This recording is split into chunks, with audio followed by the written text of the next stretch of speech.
So this is going to be a presentation on agricultural resource management plans, and this is a collaborative effort that we have been working on. I'm from IAC, Will here is from IFAI, Craig's also from IAC, and David is from Village Earth, and Jim is transitioning, but he was helping us from ILTF, so this was kind of a four-organization collaborative working on some gaps that we saw that needed to be filled in order for tribes to be able to exercise their sovereignty through agricultural resource management planning. So these are tools that are still in development. This is still a process that's ongoing, but we're getting more and more pieces together as we go. Thank you. Awesome, thanks, Emily. Yeah, moving on through, you see we're going to try to cover a bit of an overview of what ARMP is and include, talk a little bit about what the ARMA or American Indian Ag Resource Management Act a little bit as well. Talk about why ARMPs are important, and then we have a couple examples, one that Craig's been working on and ARMP that I worked on in the past before my position with IFAI, but to fully introduce myself, my name is Will Seeley. I'm a Tribal Enterprise Specialist with the Indigenous Food and Agriculture Initiative. Put all our names up there real quick, and I'll let everybody else introduce themselves as well. Hello, everyone. My name is Craig Harry. I'm the Rocky Mountain Technical Assistant for Intertribal Ag Council. I'm from Pyramid Lake, Nevada, but I currently reside in Wyoming right now, so pleasure to meet y'all.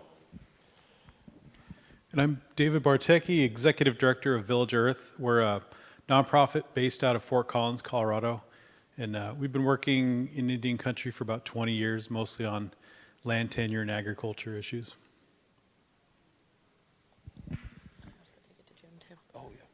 And I'm Emily Luscombe, and I'm the Natural Resources Director for IAC, the Intertribal Agriculture Council. But even though Jim's transitioning, he's had such a big part in this, I think that he should introduce himself as well, so we have a little ILTF presence.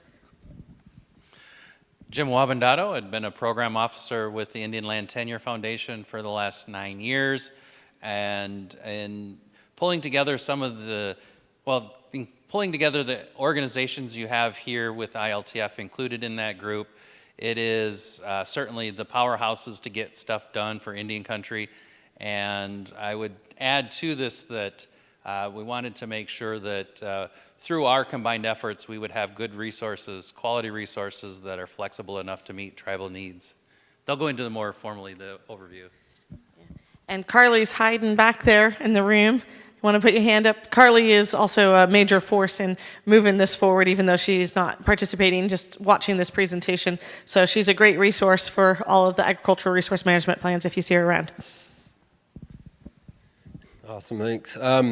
Yeah, we'll start off with a little bit of an overview of what an ARMP is and why we decided to start working together on some of these resources, although I think Emily and Jim covered that a bit. But we recognized that through these ag resource management plans have not been really fully supported, and there's not a lot of information out there. I think if you get onto the Bureau's website, I think there might be about 3 sentences on there describing what an ARMP is and what the ARMP process is. So what we wanted to do is work together to kind of do a sweep and see, you know, what's been done on this and how are these being implemented. Because I don't think there's a whole lot of them. They do exist, and a lot of tribes might not be familiar or know that they even have them if they've been developed in-house at the Bureau. So we wanted to do a sweep, see what information we could provide, and make sure that we pull this together and provide this information, one, to tribes that might be interested in going through the ARMP process, as well as to help educate Bureau employees about what the process is and the benefits of it on both sides there. And I think Emily covered our group quite a bit, and so we've got a lot of good folks working on this, and we'll talk about a little bit more about what we've done so far. But to give you a little more background on what ARMP is, it's an agricultural resource management plan. Thank you, Craig. It's a 10-year holistic plan that can be developed by a tribe. So kind of the intention behind it was recognizing, these tribal lands are historically underserved when it comes to agricultural management. So ARMP is intended for the tribe to be able to define how they want their ag resources managed, define what an ag resource is, and put that together. These plans are supposed to be developed within a 3-year time period right now, and currently there's not much for funding set aside for tribes to take this on, but technically these are kind of kick-started through a 638 or self-determination agreement with the Bureau.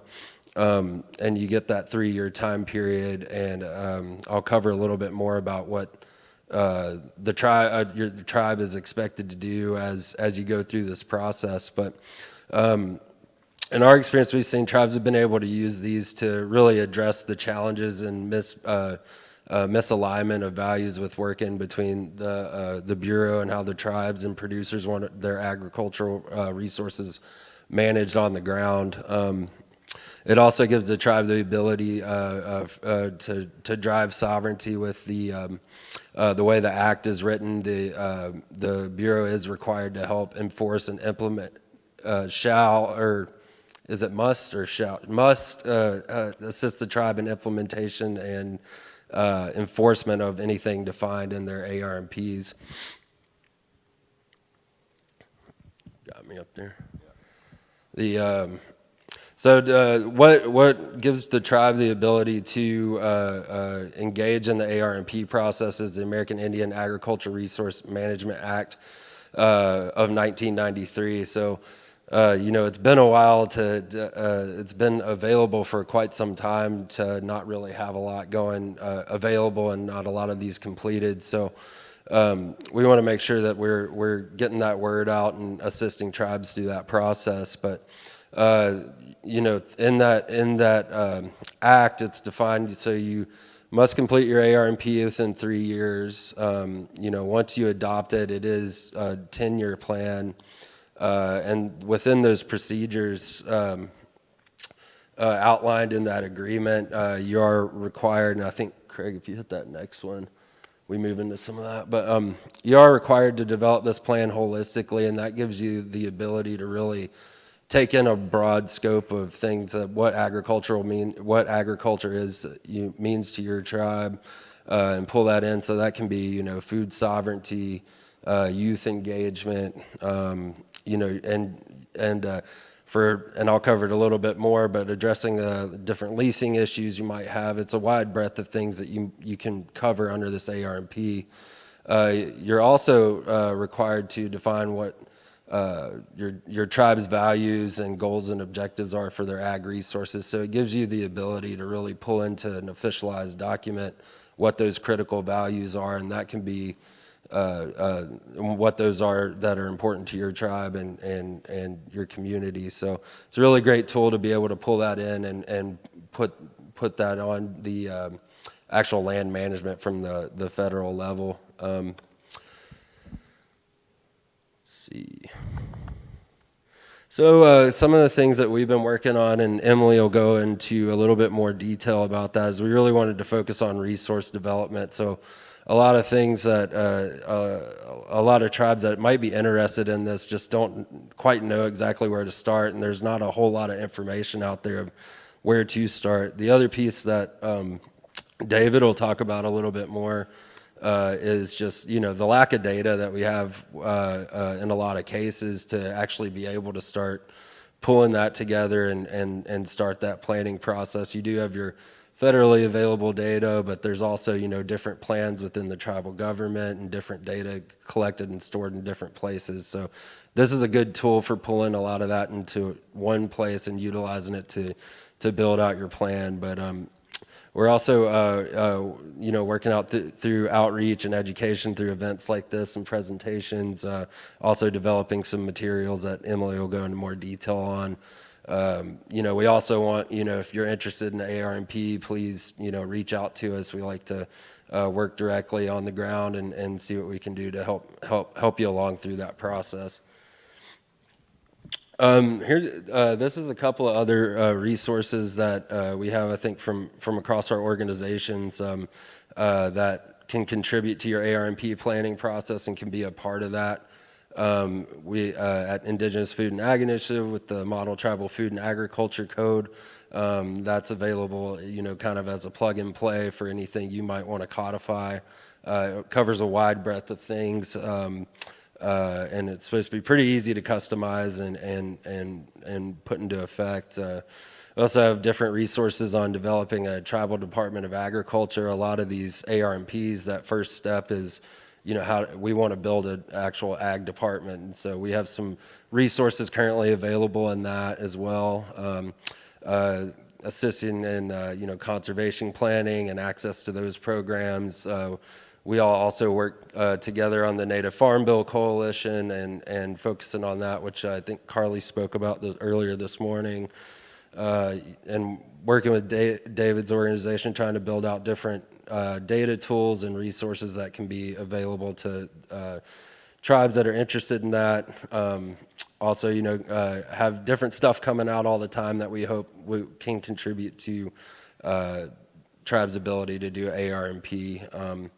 And also, I think if you don't get sick of me from today, this link right here is a recording of me talking to Jim on a webinar. So if you can't get enough of me, go check that URL out. With that, I'm going to throw it over to Craig and let him talk a little bit about his experience working with Wind River on theirs.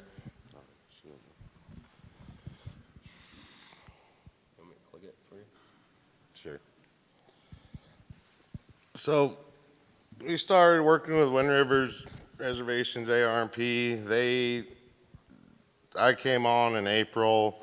My partner Zane Not Afraid from Lodgegrass, he had kind of started the process with them. Then once I moved to Wyoming, I kind of picked it up with them. But one of the big things that they were kind of working on, was getting grazing management, land resource tools for those producers that were kind of missing out on some different drought programs. I guess the producers weren't collaborating good with the Bureau on getting range management, going into the FSA with their paperwork for drought payments, different stuff like this. So one of the things they went through the community, having community meetings, kind of setting up, was coming up with this to be able to create an Office of Ag.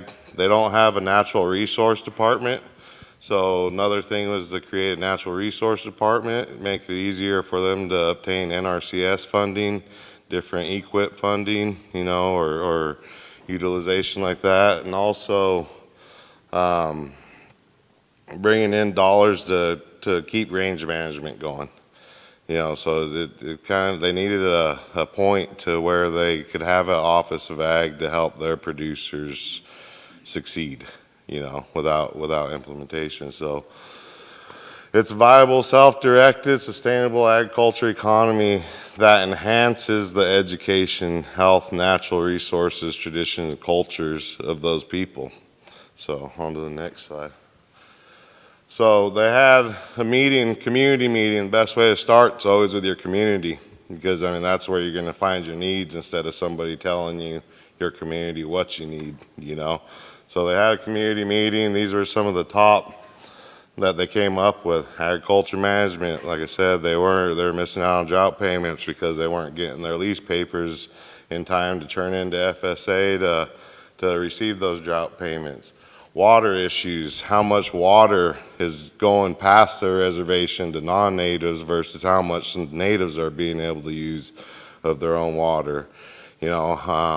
Agriculture economics, how much revenue's being generated off that water or that land that's leaving the reservation versus how much revenue a native producer is putting on the land or generating off that land. So they kind of addressed all those issues of how much revenue the reservation is actually losing, how their economy is not working in a full circle, because most of the time you're leasing to people, like I said, their money's leaving the reservation. It's not going back into the economy. Land leasing, a lot of different land leasing issues.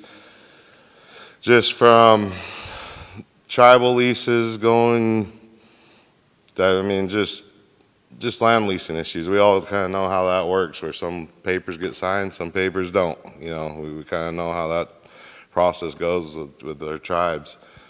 Rangeland productivity, kind of bringing in resources for producers instead of kind of waiting on departments to go out there and collect rangeland data, training producers to be able to collect their own rangeland data, being able to take that to FSA offices, you know, on grazing managements, cropland productivity, same thing, teaching the producers how to use their soil, or creating that office on bringing in soil management, different areas like that. Wildlife management's big up there in Wyoming. You know, they have everything from elk to white-tailed mule deer, everything like that. So one of their big things on there is feral horses. So this, creating an office in ag, the feral horses have been let run so wild rampantly for however long. I mean, it's completely deteriorated their environment up there for elk, for deer, for bighorn, moose, whatever animals are out there, you know. So wildlife management is a big one. All of these kind of tie into each other, and that's why they were the most common out of the 85 issues. They all tie into each other, and in order to have good agriculture management, you have to have good wildlife management, rangeland productivity, you know, all that ties together. So that's kind of the basis to start with your community. Find out what they need, where they want to go with it, you know. So this was how it's structured out. Wind River is a little different than every other tribe. They have an Arapaho council, they have a Shoshone council, and then they have an Intertribal council. So in order to pass anything, you have to get by all three councils. And if one of them disagrees, then it's hard, you know. So we had to start with our councils going on there. And luckily, all the councils, they're right in agreement with it. When you bring something like this, that's going to help, you know, better your lands, help, you know, because the land's everything to us natives, you know. So once you present that, how much you're going to better the land, bring resources in to better the land, bringing resources in to better the reservation's economic status, then your councils will probably start listening, saying this is the action we need to go with, you know. So we're on there. We was able to tie in.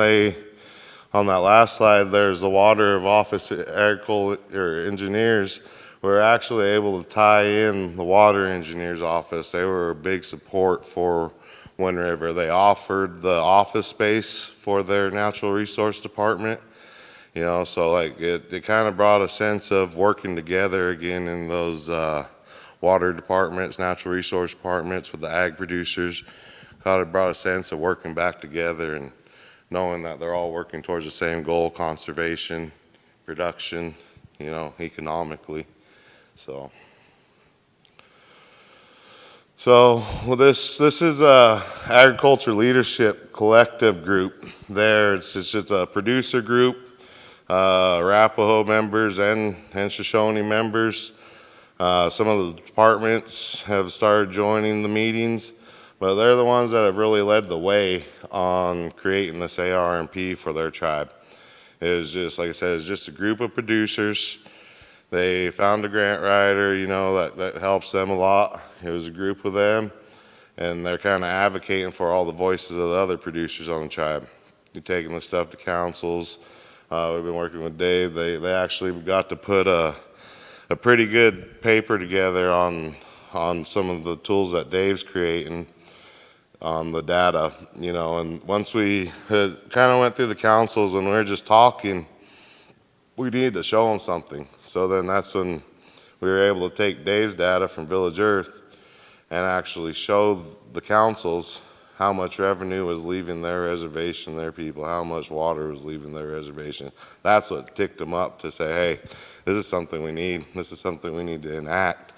We didn't realize we're losing this much. Land, water, economically, you know, they're losing. So then once we were able to implement that data, really kick those councils ready to get going, you know. So another thing that they bring, been working with them, is bringing educational tools to the res, is, you know, summits for youth, soil summits, different areas like that. So it's really important that on your reservations or in your communities, try to get a leadership collective, producers or something, because I mean, we all have to be involved with each other, and you can't just sit there and do nothing. You got to be, we're the elders now. You're the elders. You got to do something. You can't just sit there and expect the kids to learn and not help them. You know what I mean? They can't learn on their own. So it's very important to look at these groups and see the importance of what it is on your reservation, you know, to help implement some of this stuff. So this is some of the future projects that they looked at. Now, when they went through and they started the ARMP, they started, you know, the 85 issues, and they started banding them all together.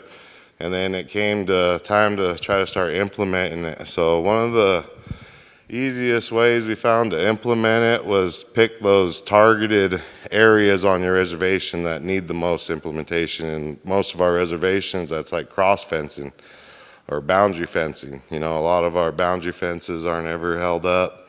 Cross fence creates trespass problems for our neighbors coming onto us or different areas. Cross fencing, it's hard to implement targeted grazing or any kind of grazing implementations if you don't have the fencing structure. So those were some of these big issues that they wanted. Soil health trainings with NRCS, with the Ag Leadership Collective, and we're also doing this in Montana. We're looking at putting they did it, there's an agreement for a tribal advisory committee for NRCS.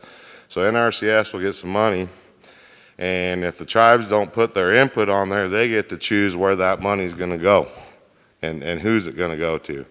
So if the tribes don't utilize it, then in the end, somebody could just put in for that, know that that money's not there, they could put in for it and utilize that tribe's money. So if you have a tribal advisory committee, it gives the, say we're in Montana, there's 7 tribes, and it gives them a chance and a seat to sit down with the state NRCS, find out what funding there is and exactly where that money needs to go to each one of those tribes. So it doesn't just get put on the shoulders of NRCS and then they get to do whatever they want with it.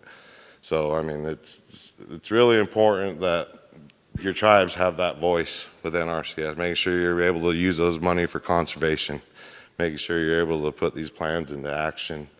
And that's kind of what Agriculture Leadership Collective, you know, it's a role of them. That's why I'm saying it's important to get a group started like that on your reservation, able to help implement this and speak up and stand up for everybody, you know, so. Yeah, and Blackfeet, but so one of the things I just want to say is just how important our resources are. We can't stress it enough. Everybody in the room knows it. It's just really stepping up and taking that action and getting your community involved, letting them know, because I mean, our land is, you know, that's what we're left with. That's what we're left with to prosper off of. That's what we need to prosper off of. So if our communities could come together, figure out how to make our resources last, how to make our resources sustainable and better, you know, that's going to better our tribes. That's going to bring us back together as a people. So when you have a community-led group that thinks of the community's interest, thinks of your youth interest, then it's going to go a lot farther, you know, versus just a few people thinking of the interest. So that's the thing I could stress, is about creating a group that's going to do that for your guys' community and work on these agricultural resource management plans. So, thank you.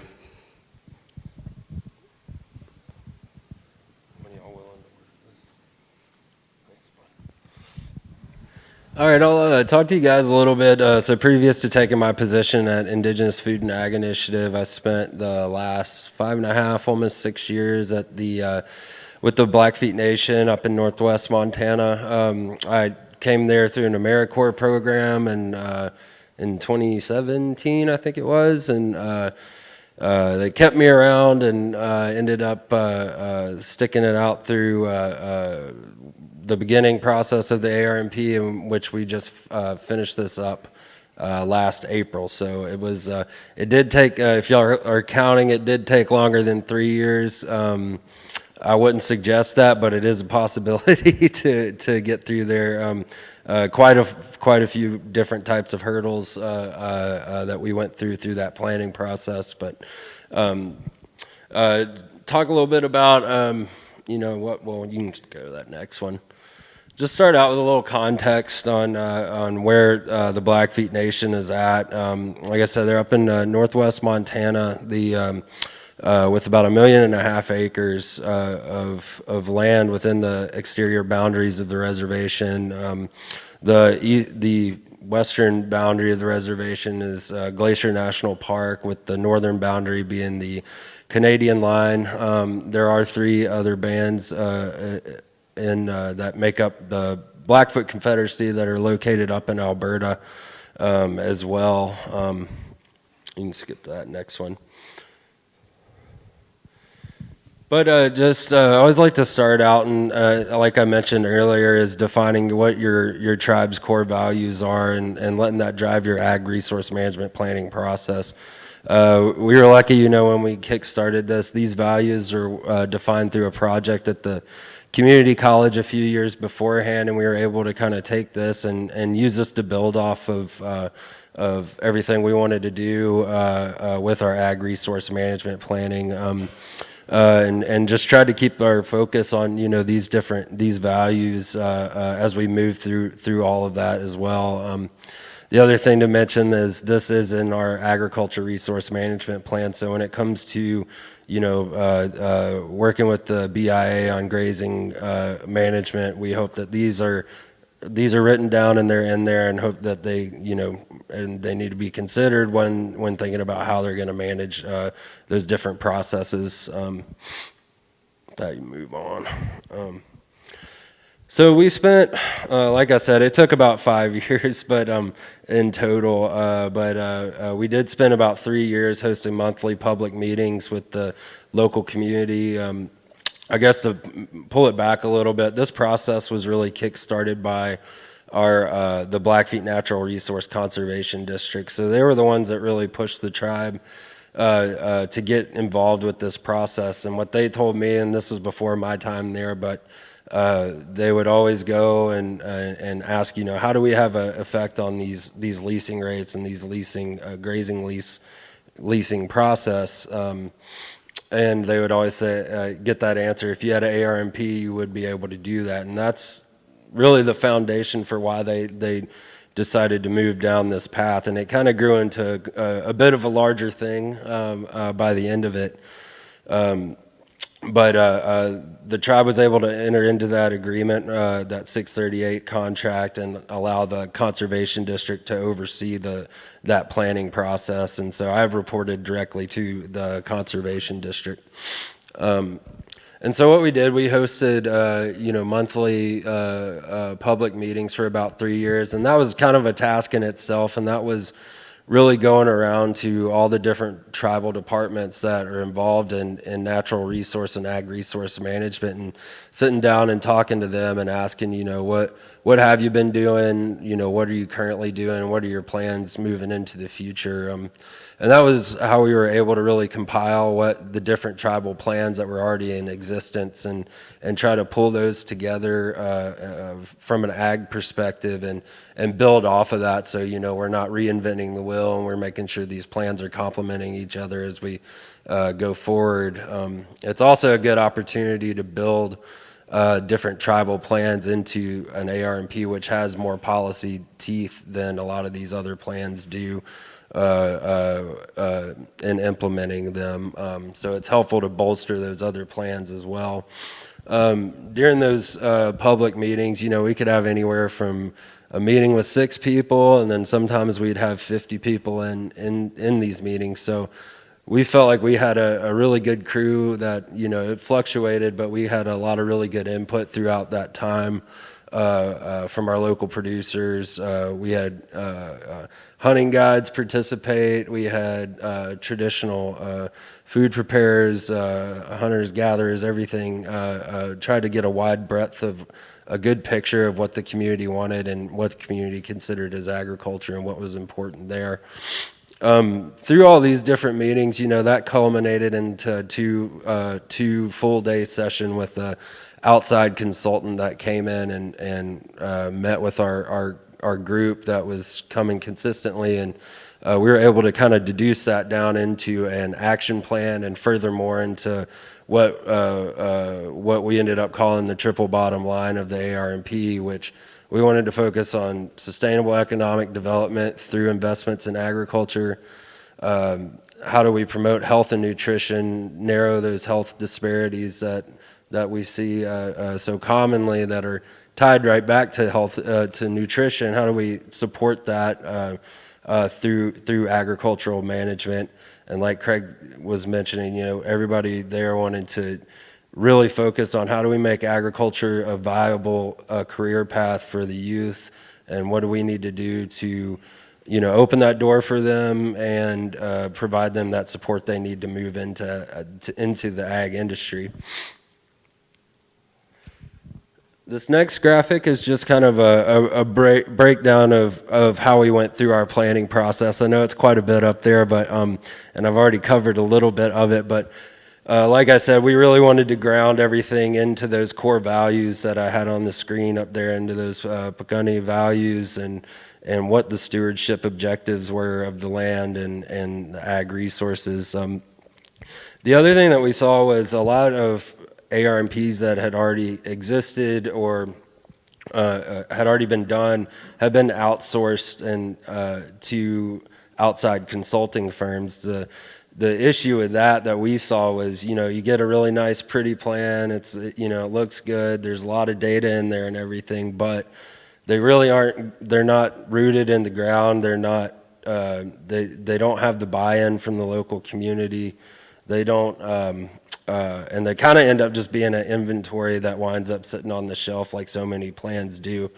So we wanted to take a different approach and try to build this out in house. And it was a little bit of a battle at the time. It took some back and forth with our 638 agreement to be able to keep that money in house and hire local people to work on this to develop the plan as opposed to outsourcing it to a third party. That might be why it took us 5 years instead of 3 years, but I know it's what we see in this next piece here, collaborating with the local community is you really build that buy-in, and by building buy-in, you're really going to increase your chances of that plan being implementable and actually seeing some effects on the ground.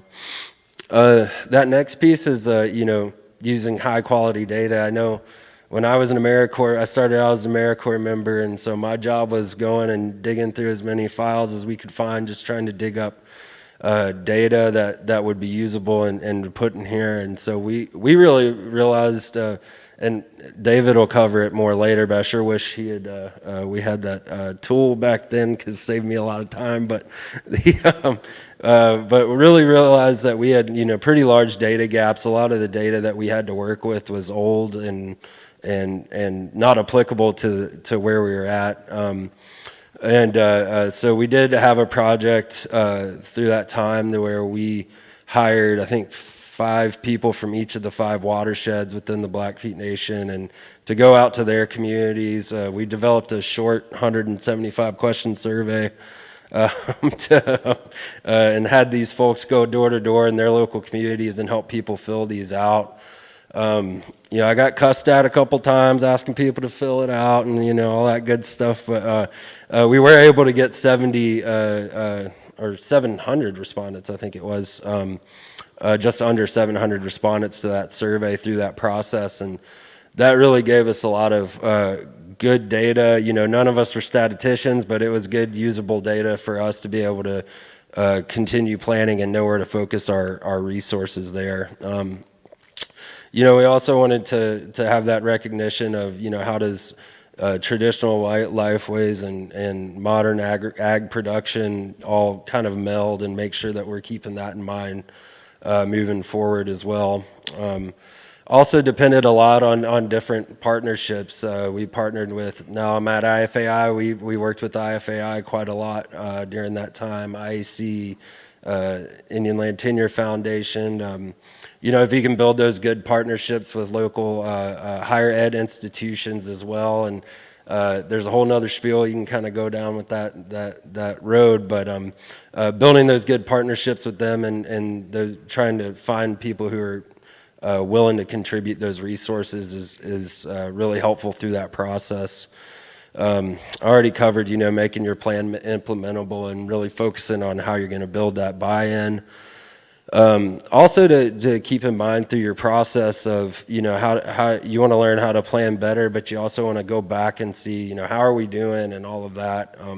We actually wrote into the plan that the Conservation District would revisit the plan on a yearly basis and assess, you know, what's going well, what's not, you know, where do we need to refocus and all that. And the thought behind that was that way it doesn't end up, like I said, on a shelf. You know, you don't just write it and then pick it back up 10 years later and then somebody's got to go through that whole process again. We wanted it to be a living document and able to meet the needs as they arise. You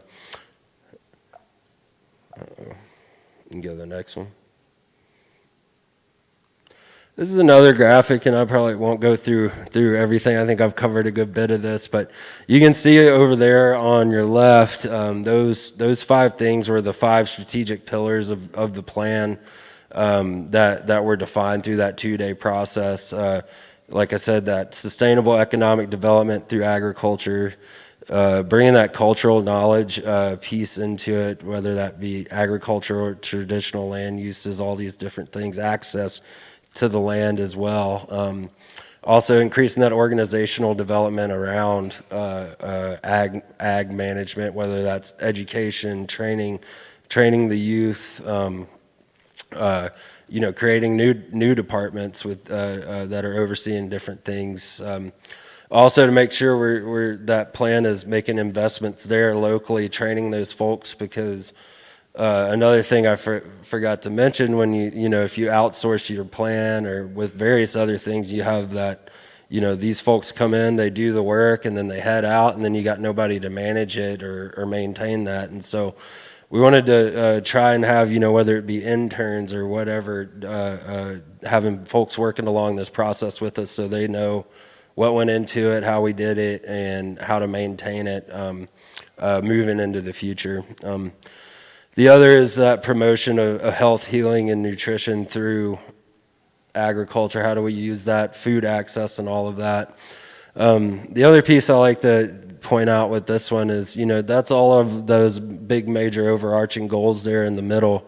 You know, the left and the right is how we plan to get there through the plans, the research and tools, and those 5 pillars kind of guiding the way. We also realize, you know, that the foundation of it is the land tenure and land access issues, and how do we begin to address those through our AR&P planning process as well. You can go to the next one. Next slide, please.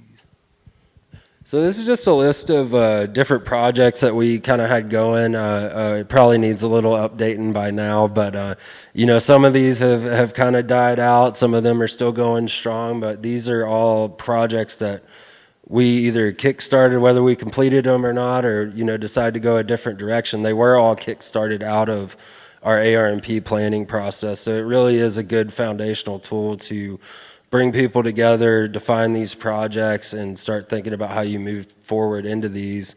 Not to mention, it's a lot easier to get funding for these types of projects if they're written down in a 10-year plan like that. So with that, I'll be quiet and hand it over to Emily.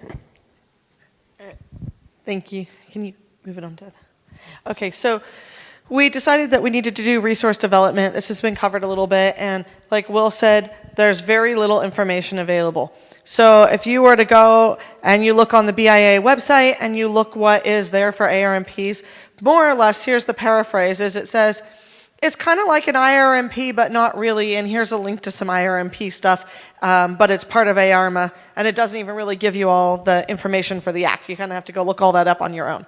So this was how are tribes who have limited capacity going to be able to figure out what to do to get this passed, what is needed in the process and everything, if there aren't some tools and some resources and something available to help people, because this is not enough of a guide.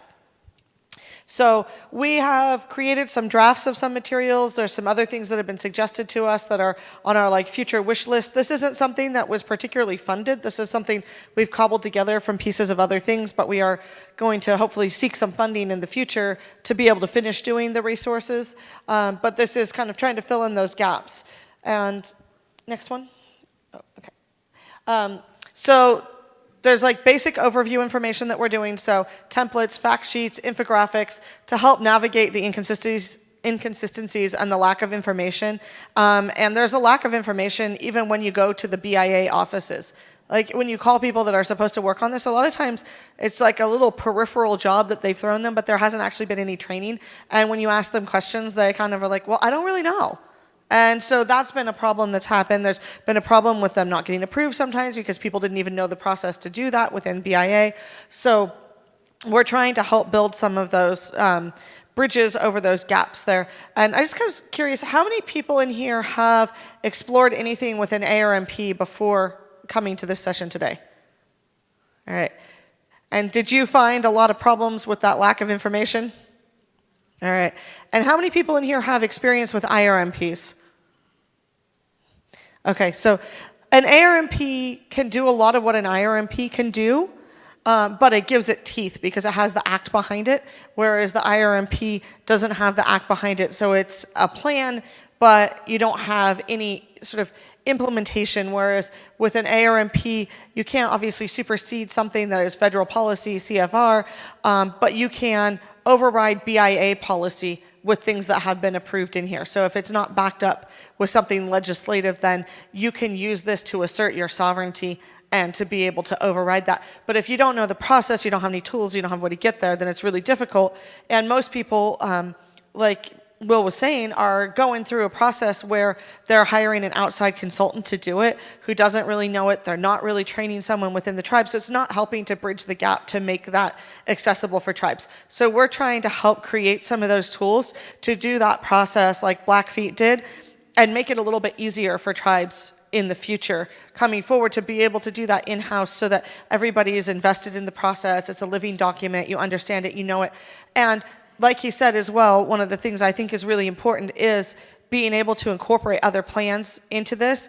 Also, not just for the reasons that Will said, but how many people have worked in a tribal office where you've been there 6 or 7 years and all of a sudden you find that another department has a plan that's completely applicable and has half of the information for what you need in a plan that you're doing? I've had that happen so many times. And so if you make all plans that have overlap and appendices to each other in those plans, and if you cut and paste some of the information out of those, if you link those and you keep all those living documents together, it can really help prevent a lot of that, and it can break down some of the silos between your departments so that people understand what's happening in other areas and you're working together more cohesively. So that's obviously not a requirement of the Act. It's not something that you have to do with the plans, but it's something that we do suggest in the template because it can prevent you a lot of problems later. So another one is the cohesive planning for secure food systems. So this is incorporating preferences so that you can create that economic and public service development for your local producers, the value-added components of the supply chain. A lot of how you're going to do this, once again, comes back to the values. So we're providing some resources, a template that you can change to however you want, but you're going to want to find out what your producers want, what your stakeholders want, what everybody in the community is coming back with, and you're going to create that value system that you're going to put into here. So how your secure food systems are going to be planned is really going to depend on the value system. And then the agricultural planning to support tribal self-determination. So once again, like I said, this is going to give you informational sheets to help you in your planning, and then when you do this planning, that is going to help you so that you can assert your sovereignty and you can override the BIA policy, because there are some instances in where the BIA leasing policy, which is not a code of federal regulations, it's not an act, but it's actually preventing tribes from being able to do the agriculture that they want at the tribes. And so we're trying to help you be able to get something through where you can say, no, that might be your policy, but you approved this, and we approved this, and this is what's going to happen here. And the tribally led land management and self-determination. So this is some informational sheets on policy and political aspects, community involvement and investment in the process. So we've included like a timeline with some checklists and some information for community engagement.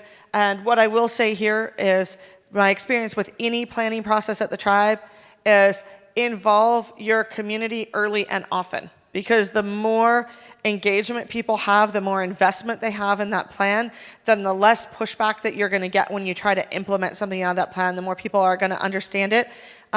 And the same thing goes with tribal council. Like, I know sometimes it can be really hard to get tribal councils involved, but if you bring them in and you keep them updated on the planning process, it's going to be a lot easier to get it approved and get it done within your 3-year time period. So just a disclaimer, our resources are just going to be guides to assist you. The only thing that you have to include are the things that are statutorily required in the Act.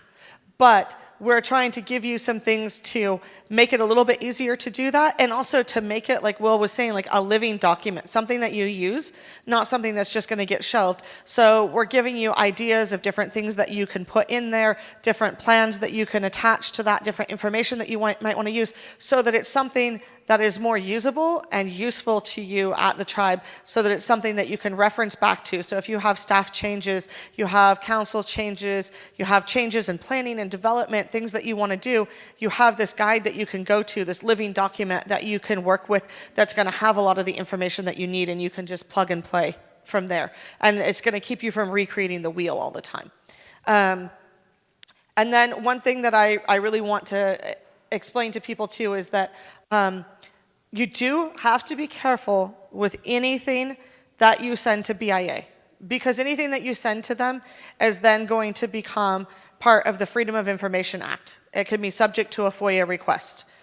However, it can be really important in your agricultural resource management planning that you might have cultural sites, collection areas, things that are sensitive information but are really important to you, that be included in the planning, so that they don't get destroyed, especially if you have a council change or a staff change, or you lose some of your elders. Like, so many people lost so many elders during COVID. And if you don't have that information written down somewhere within the tribe, sometimes it can get lost, and you've destroyed a site, dug up the artifacts before you realize that it's there.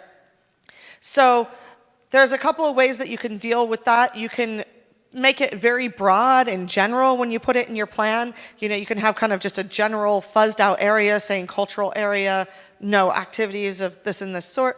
The other thing is that something that I have done in the past is I have what I call an inward and an outward facing plan. So we've put very detailed cultural information in a copy of the plan that is only for the tribe. And I always labeled it so that it would be very well known. So we had and we did this with our climate change plan as well. So with our climate change plan, we had a black folder that kept the printed copies of the plan that went out to BIA. So those were the things that could be FOIA requested, because we had sent them to BIA, we had sent them to EPA, a number of different agencies that we had projects related to that. And then we included all of the cultural information, and we put that in a red folder that said confidential internal use only. And we did the same thing when we stored it in the electronic copy. And when we stored it in the electronic copy, we were very careful about who had the permissions to open that folder on the computer, and we had it so that it was not copyable. Somebody couldn't just take the information from there and take it somewhere else. So you can deal with that in that way if you want to have that more detailed information by having a copy that doesn't go out, and it won't be subject to a FOIA request. So that's an unofficial tip. That's not, something that's listed anywhere. It's just something that I devised to get around that so that we didn't lose some of that cultural information that was really important. And then we are currently going through, there's a whole bunch of IRMPs and ARMPs. We're looking at those and we're talking to people who created them about what worked, what didn't work, what was hard, what was easy, and we're trying to use that information to put together the templates and the one-pagers and the other information that we are putting together in a toolkit for you. So this is something that is also living documents on our end. Right now we're in draft format, but because we release something, if you come to us and say, hey, I was working on this plan, and we've got our plan now, but this is where we really ran into some struggles, we can incorporate that into the next version of that. So these are going to be living documents. All right. Cool, thank you. So I'm going to talk about the data side of this project. So along with all these resources that we're developing, that IEC is developing and IFAI, we're developing a data portal where you can get the information that you need for this, for developing the ARMP and IRMP.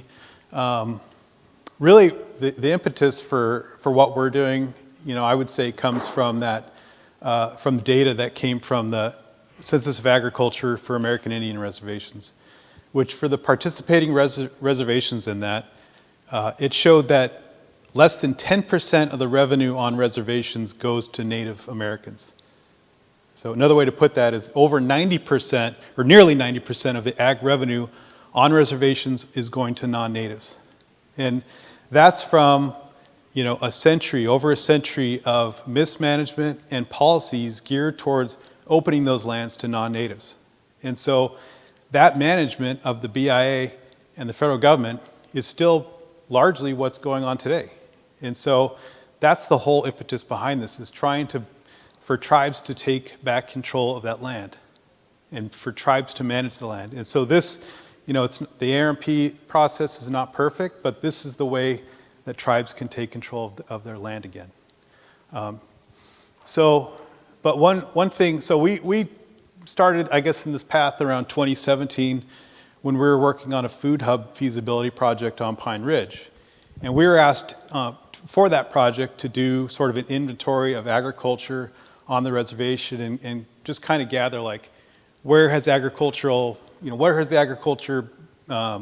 what has changed over the years, and where are we at now in terms of resources and land use. And so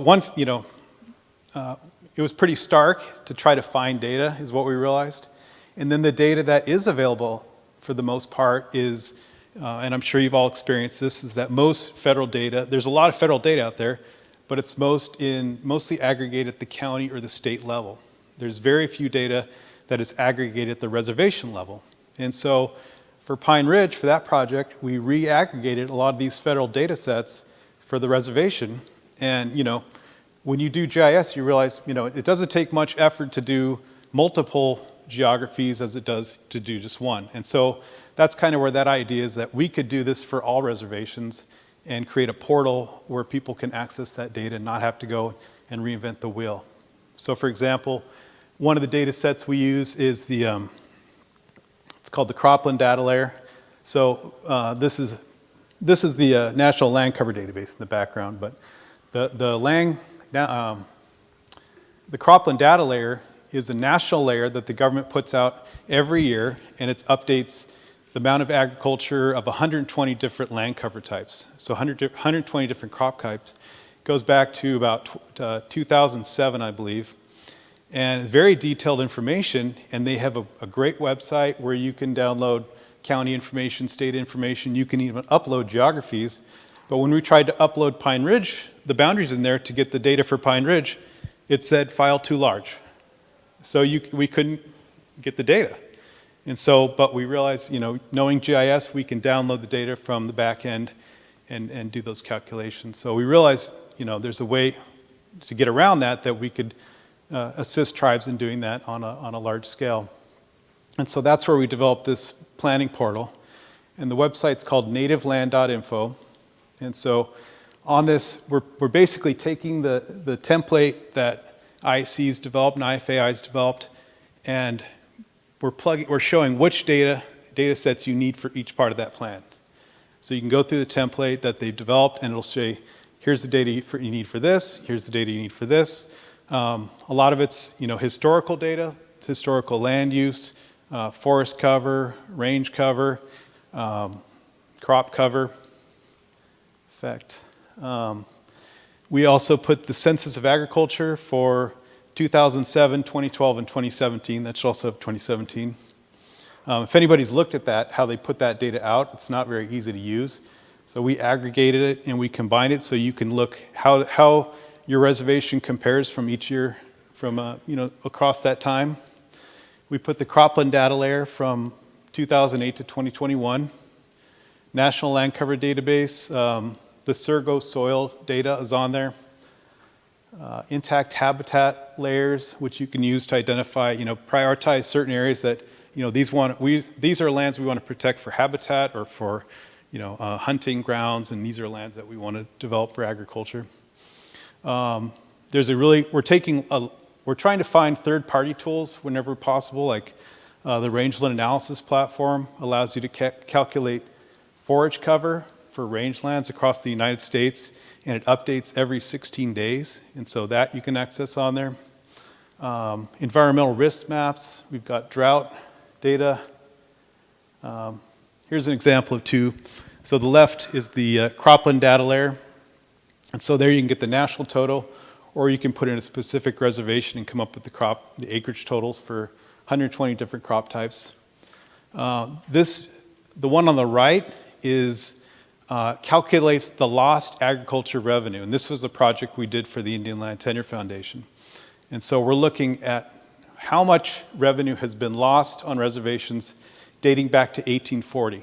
So basically all the revenue has been captured by leasing or just kind of the fee lands within reservations, how much revenue is extracted off reservations. And so you can do that nationwide or reservation by reservation.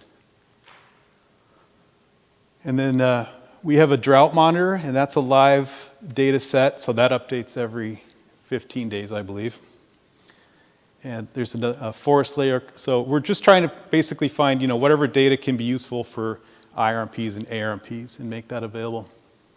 And so here's some of the specific questions you can answer, like, what crops have been cultivated on my reservation from 2008 to 2021? So you can see, either a snapshot or over time, has the amount of alfalfa increased or decreased, or corn or whatever. The amount of prime farmland, agricultural revenue, where that is native versus non-native, and that's a calculation that we actually added into that data set because the way the government provides it, it does not allow you to differentiate, even though they produce the native total and then they produce the reservation total, but they don't show you the non-native total, which really conceals the disparity there. How many acres of BI managed allotted tribal and government lands are on reservations, and that's also broken down by the county and state. What is the density? And some of that we've gotten archival data for, but we're just trying to make that so you can show how these changes have taken place over time. What is the density of forest cover, extent of drought and wildfire, the monthly flow of water and streams, and average income and type of earnings on reservations. So, and we're constantly trying to improve this and update it. So we love feedback from events like this. We have a booth. So if you have specific questions or data needs or things you'd like to see, we'd love to add them onto there. And let me pass this back to Emily. Thank you. So some of these are things that are already in development. Some of these are things that people have asked us to develop. They're not going to be all things that we can develop right at this point in time, but these are things that are on kind of the wish list for as we build out this this resource packet, this toolkit for people. So there's going to be some really basic things that go out first, like a timeline and a checklist. What is an ARMP? What are your statutory requirements to go into it? What do you need to do to engage community members? How does that go into your timeline? What is the NEPA process? Those are kind of like the really basic ones that are going to go out in that first initial toolkit. And then these other ones are ones that have been suggested but are a little bit less necessary to get people going. So they're things that we will hopefully be able to develop in the future. But we did list them on here so that if there's other things that you're like, it will really help if we had this information, that you can let us know so that we can add it to that wish list for the future. If we can get some funding, then we can really expand that toolkit. So tribal producers and operators' involvement in ARMP development, just like a fact sheet. Issues faced by producers and community involvement in outreach, including tribal leadership. So this is, kind of a lessons learned thing that is coming from people who've done these.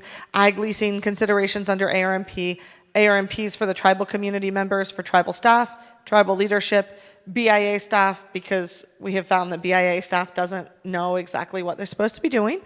How to begin an ARMP. ARMPs is a vehicle for traditional ecological knowledge, and there is a section that I put into our template in the draft that's an optional section for traditional foods and medicines and fiber products, because I know that a lot of tribes that we have, that's really important to them, even though it's not something that's often considered agriculture. It really is agriculture, because that's land that's being tended, stewarded, those things are being harvested, and it gives a place where those can go into something that has some policy teeth. So it's not a requirement to put them in, but there's ways that we can include that. So that's something that we want to put into a little bit of a fact sheet to help people understand how they can incorporate that in their ARMP data collection. Regulations simplified, because like we said, they don't really give you any information when you look on there. Some other resources, are the library of sample ARMPs. So if people are creating an ARMP and you reach out to us, you can kind of tell us what you're looking for, and we can let you know some of the other ones that are publicly available and get you copies of those. The template, sample leasing ordinance or a list of considerations, timeline and checklist, ARMP funding mechanisms, educational components of IARMA, an infographic, ARMP success stories, historical challenges, engaging non-native stakeholders, because a lot of times this is going to cover non-native leasees. It's also, if you have an issue where you have a checkerboarded reservation, you may be needing to work with your neighbors who are agricultural producers that are not native.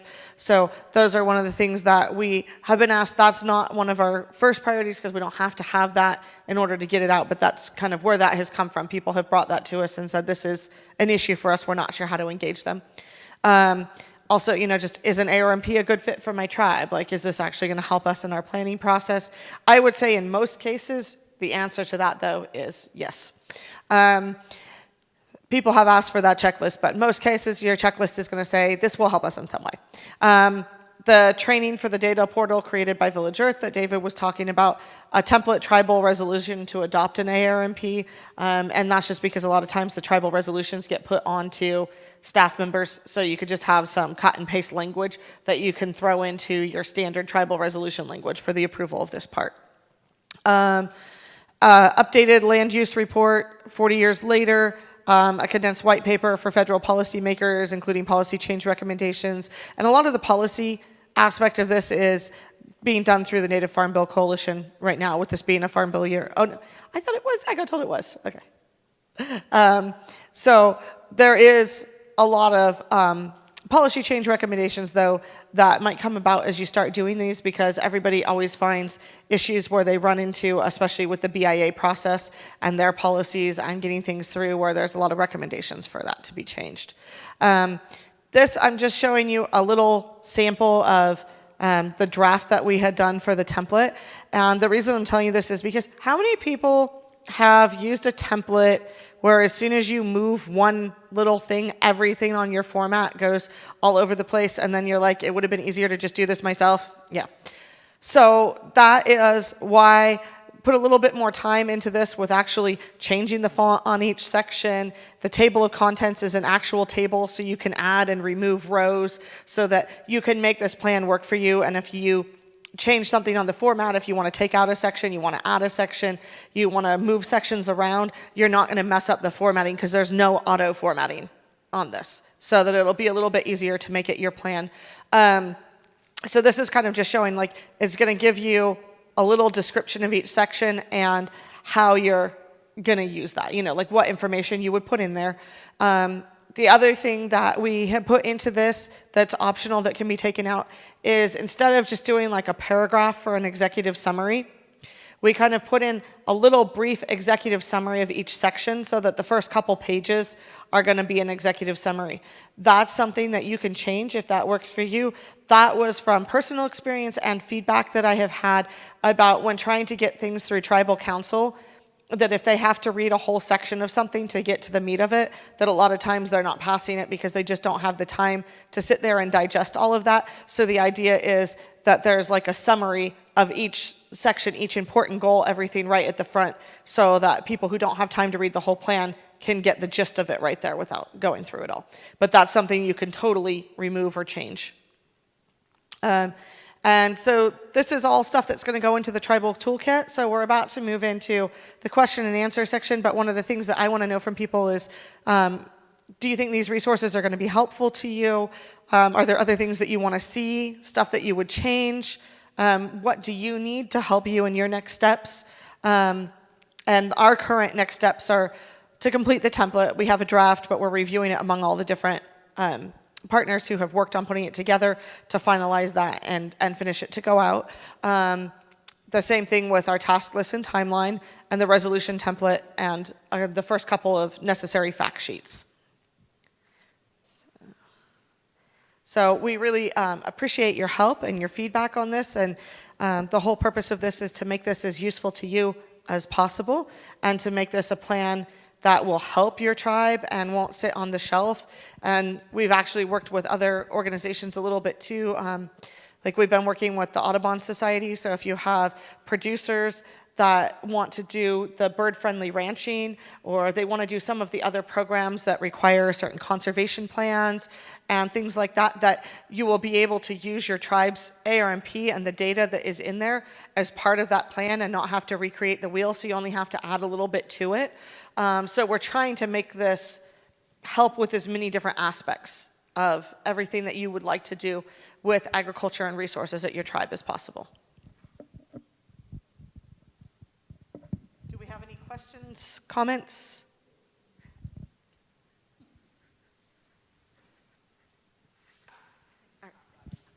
Oh, okay. Carly's way better with all the legal stuff and policy stuff than I am, so we'll let her. Conservation funding is how it's allocated. Is there an opportunity or a vehicle to use the ARMP to secure funds? Yes, that's a perfect question, because it makes it easier for these groups or these departments to secure that funding.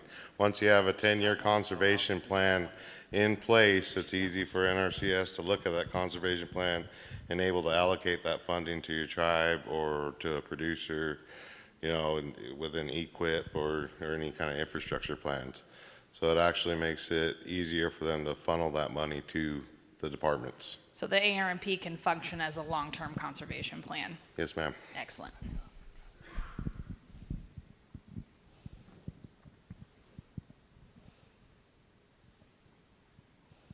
There's got to be more questions. Come on. I have one more comment. Emily had mentioned that Farm Bill stuff is going on right now. The American Indian Ag Resource Management Act that enables ARMPs, and that's where the teeth behind it is contained.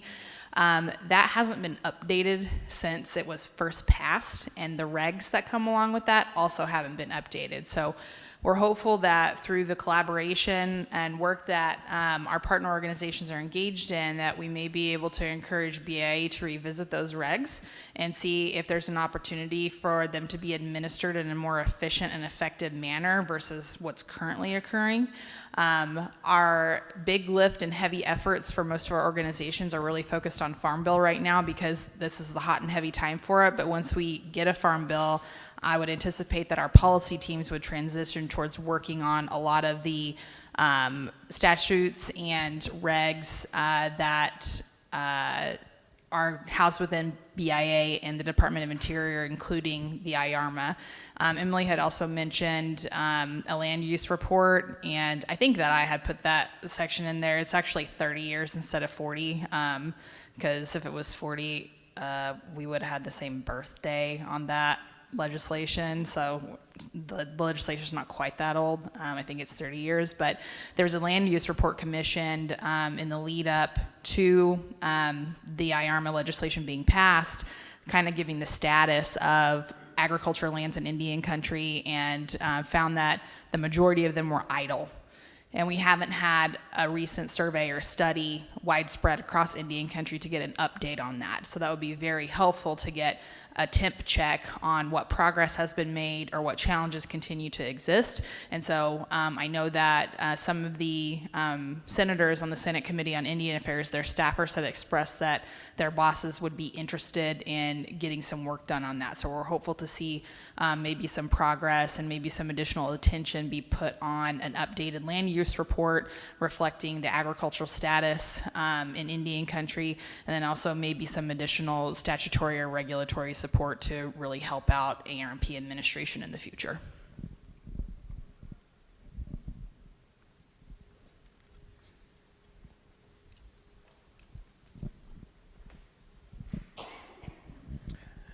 Thanks for the presentation.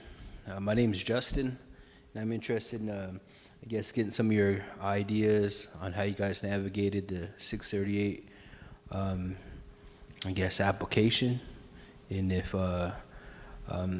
you guys had any, I guess, insight on, how other tribes might be able to, navigate that based upon your guys' experience, and also what department did you submit the application to?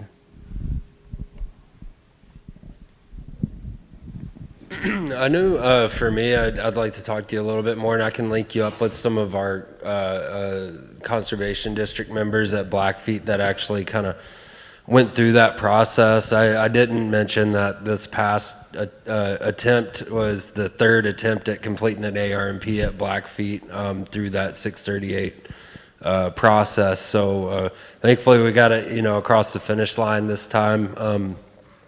The other piece to that is there's not readily available funding when you get into that process. So I know at Blackfeet, at least, they had to get really creative with, what funds were available across departments to pull that together to get our baseline funding for the process. We started out with a fairly significant amount of money, but it wasn't enough to really get it to that breadth that the community wanted. So there was a lot of supplemental funding as well that came along with that through private funders and different things like that. But I could definitely link you up with some of the folks that had been there, kind of before and went through that process to give you a little more information on that. And then kind of the same in Wyoming too, the Ag Leadership Collective, they have somebody that works with them that kind of does their 638 in progress, and then the funding part of it, that's always that big holdup right there, but they're looking for outside funding to come in, because like he said, there's no funding readily available for that program, for that Office of Ag, unless the tribe directly puts that funding towards there. But if you have somebody that's able to help the groups look for that outside funding, outside sourcing is going to pull together, and then also like involving the tribal department. So Wyoming, like I said, they involved the Office of Water Engineers, the tribal water engineers, right off the bat.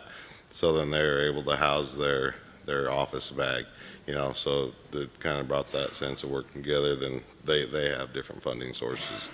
So once you start talking about it, implementing it to the other departments, different areas, then minds are going to start coming together for that funding process. So. And I think the other thing is, the timing was right at Blackfeet. That it goes. In my experience there, you get some councils that have, one or two folks on the council that have a focus and interest in investing in agriculture, and then sometimes, 2-4 years later, it could be totally different. So I think they had that backing from a couple of the council members at that time that really helped to push that through, and were able to work with the BIA to come up with that funding. And I think the other thing to keep in mind that I failed to mention was it was kind of a surprise to us, not to others, but there is a whole NEPA process that you have to go through for your ARMP, and sometimes that can take a significant chunk of your funding, and depending on how you negotiate that, ours was negotiated to where the district would oversee the hiring and carrying out of that NEPA analysis, and that was a part of the agreement. I think generally a lot of the times that's taken care of on the Bureau's end. That really is kind of their document that you have to do. It was explained to me that you have to do it because it's those federal dollars you're utilizing to go through that ARMP process. And I know we've talked about looking at a categorical exclusion for some of that for ARMPs in particular. Haven't gotten very far just yet, but we're still keeping that in mind. To say there is nothing specifically in ARMA that says that you have to do a NEPA process to do one.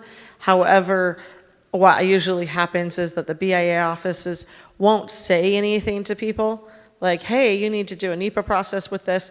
A plan will just sit there and not get approved for a really long time, and then they'll say, oh, because you haven't done NEPA for this. And then a lot of times people have already expended out all of their money and their resources to do the plan and don't have it to go back to do NEPA. So I think it's important to remember that a lot of times it is going to cause a NEPA triggering because of things like the removal, to build agricultural buildings, the disturbance of the earth, to put in fence posts, all those types of things. And so usually there is something in your plan, something that can happen with agriculture across your reservation that might trigger the NEPA process.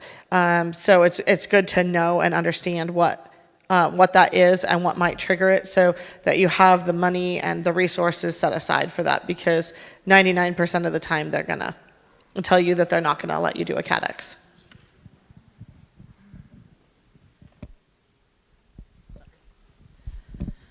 So Emily said that, and she's correct, there is no statutory requirement for NEPA in the IARMA as it's listed out. And so some of the discussion that we've had is, well, there's other federal statutes that, make reference to if you're engaging in a ground disturbing activity where federal funding is going to be used, you are supposed to complete a NEPA. But since there was no express indication of that, and IARMA specifically contemplates that funding transfer to tribes to be able to self-administer that, there's an argument to be made that tribes should not be subjected to the NEPA process in order to get an ARMP put together. And that's, we've had communications with BIA at the DC level about there's concern here, is there anything that can be done?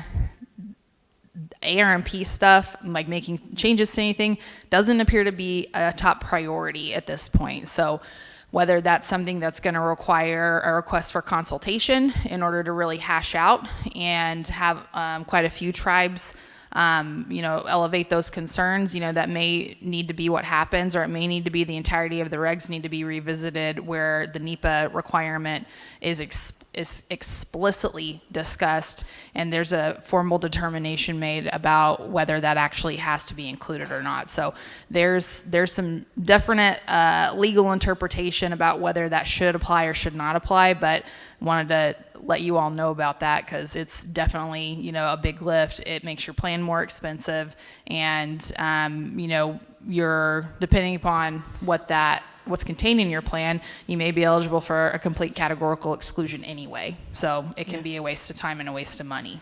The other thing that I think that makes it silly when they ask for it too is because it's usually when you come down to doing the individual projects in your ARMP, they're under different federal funding that's going to require the NEPA process anyway. But until that is ironed out, I do think people should plan for the time and the funding for that, so you don't get down the road and then not be able to get your plan approved. So. Good afternoon. My name is Cassandra Atencio. I'm the THIPO for the Southern Indian Tribe, but my one thing is that if you need to do the NEPA process, you also have to coordinate all the other laws with it. And sometimes when you're doing a NEPA process, that's all you're doing, and then you're compartmentalizing it. So you're supposed to coordinate 106, XO 13007, sacred site, which is the sacred sites, your underrepresented communities, which is your tribal members. But I see, how do you implement, because grazing has an impact on mountainous areas when you move your cattle, when you move your sheep, when you move them up to those areas that include those medicinal plants that are in an area, because maybe you are foraging, maybe you are gathering. So medicinals, it's not just food consumption. You know, you have things that happen in ceremonies, and I think that needs to be implemented and also included in your ARMP. Is that, how do you account for that? How do you account for the destruction of those resources? If you're building an irrigation ditch, you have ceremonies. Those ceremonies might include willows, they might include water mint, it might include all of these things. How do you account for that? Because if you're just reseeding with the reseed mix, as we all know, those things mostly hold weeds. So you're going to have an invasive species. So I would think that some of that would be repropagation of those maternal plants, those plants that were already there. Because I find that I've been doing consultations since 2013.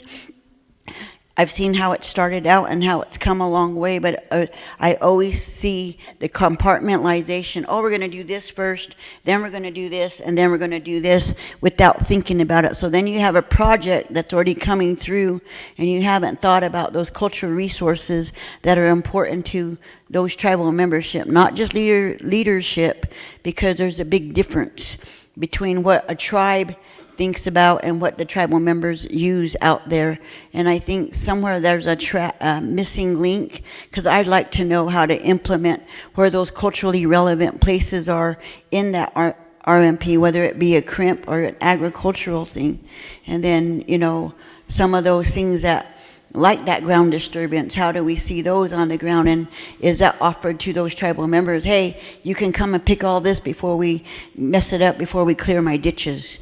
You know, and it's not just, you know, it's a certain kind of willow. It's a certain kind of sage. You know, medicinally, there's different types of sages that are used for different types of things. Just like for ceremonies, it's a different sage in comparison. And I think if you don't have that knowledge incorporated, or somebody that's culturally knowledgeable, you're going to just plant whatever, or you're going to reseed with whatever there is. Thank you.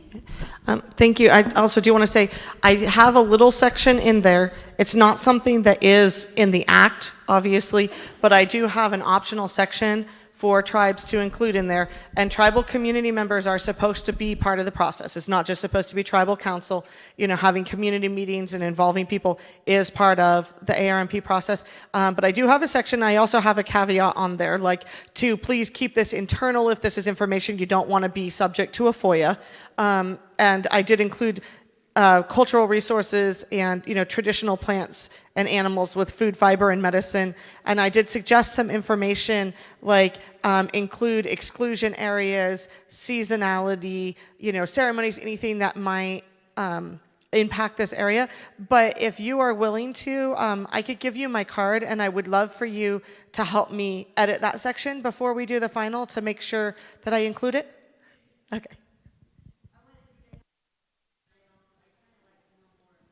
Yeah, well, I can show you what I've done, but then you can also give me suggestions of other ways that we could improve or strengthen that, or other suggestions that we should add in there that might prompt questions in people's minds when they're having community engagement and looking at that.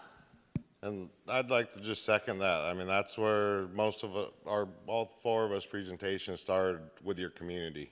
Making sure your community was there talking about their top priorities, you know, but also not separating your community by what you do, because there's ranchers that are traditionalists too, that think about that different stuff as I am, you know. So really making this a tool to bring your community back together, instead of being individualized and being an actual tribe, thinking about every other member also, not just yourself. So that's that whole point of engaging your community first on what the thoughts are.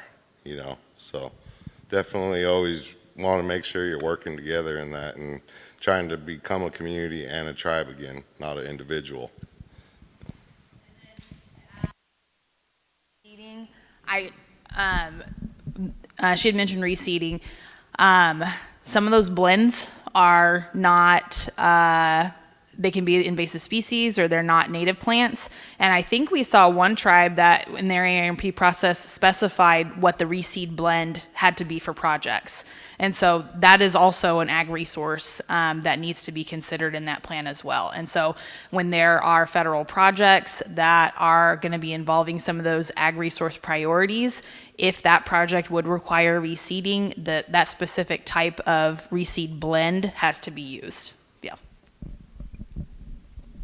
And I would add that some tribes have also gone so far as to make those blends and require that they be purchased for projects. I don't remember.